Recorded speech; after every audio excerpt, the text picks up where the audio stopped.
why are you personally only talking to one side in this conflict? Why don't you reach out to Chairman Arafat?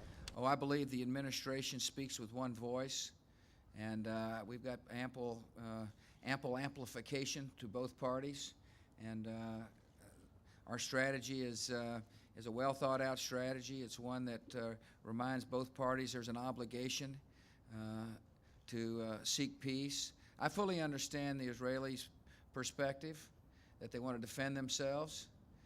That's why I've constantly called on Mr. Arafat to do a better job of reining in those who would wreak havoc on Israel.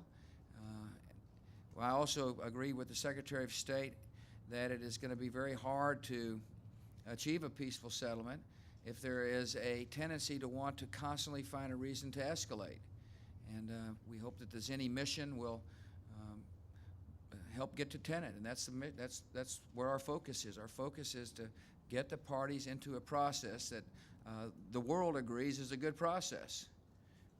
How is the Saudi plan an opening if it's based on things that the Israelis have long rejected? Well, first of all, they cannot reject the notion of Crown Prince Abdullah that says we recognize Israel's right to exist.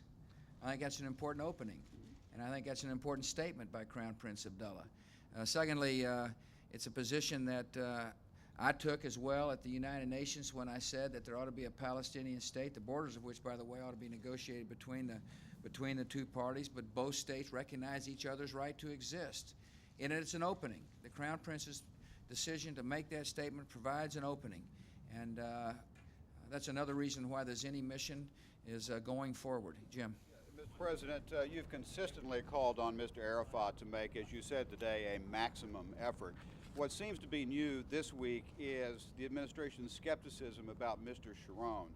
Are you worried, sir, that retaliation seems to be the only policy that he has in mind?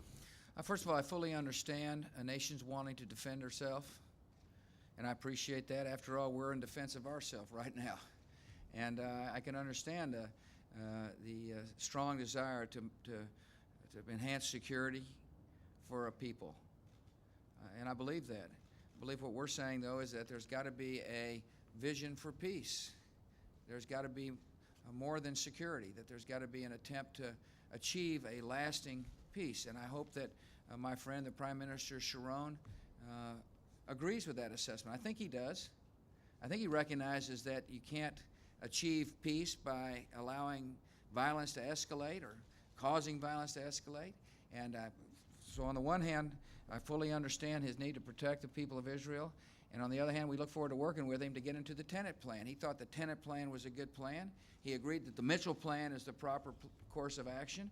And now we got to work hard to get into it. Kelly. Mr. President, can I ask you about the corporate responsibility measures you put forward? Some Yeah. Democrats are saying that they kind of fall far short of what's needed, and they say your own Treasury Secretary Paul O'Neill was pushing for stronger measures, lowering the bar for punishment for corporate leaders. I think what they ought to do is look at my proposals, take a good hard look at them. They were very sound, solid proposals. It's the first formal package laid out for the American people to analyze about how to reform corporate governance. I think it's also very important to make sure that as we reform corporate governance, we don't encourage frivolous lawsuits. I think it's very difficult to have a vibrant society in the free enterprise sector that is riddled with massive lawsuits all the time. And so I want to have a balanced plan, and I put one out. I'm proud of it, and it'll make a lot of sense, and I hope Congress acts on it. Patsy. Mr. President, is the recession over now? And looking back, do you think we actually ever really had one? Well, that's a trick question, Patsy, and I appreciate you throwing that out there. See, I actually read clips from other parts of the world before I came out here today. So, nice try. There's no question our economy was hurt by the attacks on 9/11. We'll let the statisticians define what happened or what didn't happen, but our economy went through a massive slowdown, and people's lives were badly affected, and a lot of people were laid off. And that's why the House did the right thing today, and the Senate now needs to act. The House passed a very good bill. It's a bill that not only takes care of unemployed workers, it is a bill that has got some economic stimulus as a major part of it. And now the Senate needs to do something. the Senate needs to act and get the bill to my desk. And I look forward to signing it. But it's you know, that we've had too much non-movement on this important issue, and it's time to go. It's time to get a bill, and it's time for me to end the press conference. Thank you.